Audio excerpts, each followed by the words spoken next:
A righteous man and a sinner died on the same day, and both appeared before the heavenly judgment seat to hear their reward or punishment.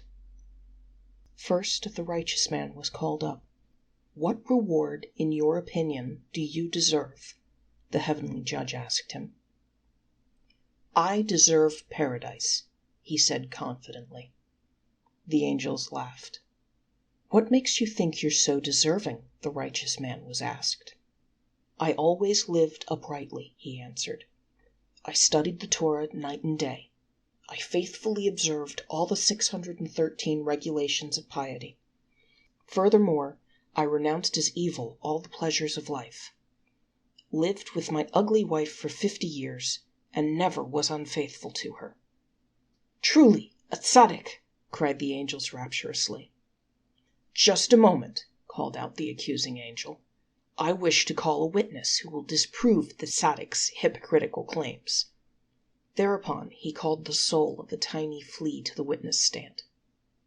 "Tell the court what this man did to you," the accusing angel demanded of him.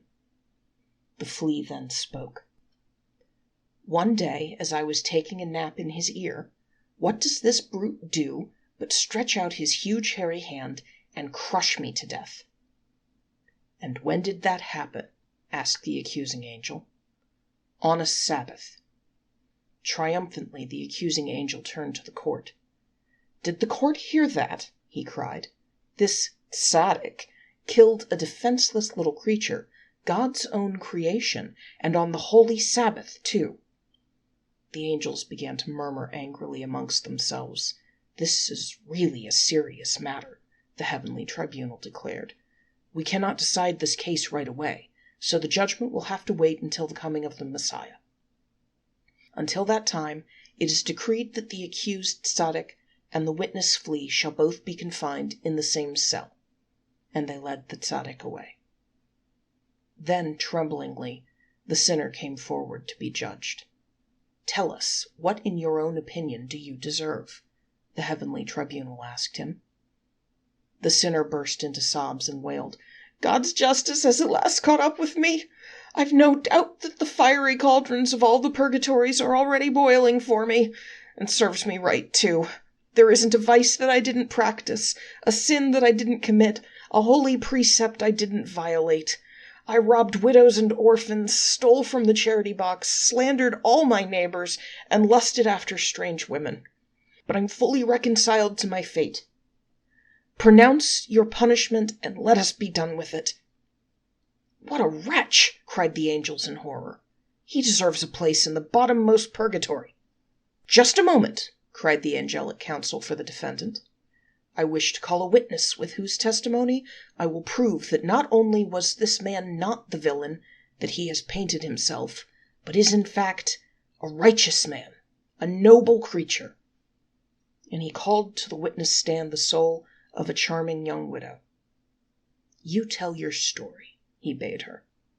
"One day," she began, "while I was all alone, a fire broke out in the house. Soon the flames enveloped it, and I was in danger of being burned alive, when this good man, hearing my cries for help, broke through the flames and rescued me." The angels were amazed. "He's not such a bad sort after all," they murmured. "This is a very baffling case," declared the heavenly tribunal. "Judgment is therefore postponed until the coming of the Messiah. In the meantime, we order that both accused and his witness be confined in one cell and wait for the first blast from the shofar of redemption."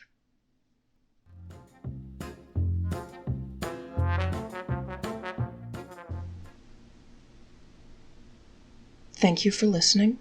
I'm excited to announce that Hanukkah begins next week. I will be posting a new story about a Jewish hero for each night of Hanukkah, culminating on the 8th night with the story of Judah the Maccabee.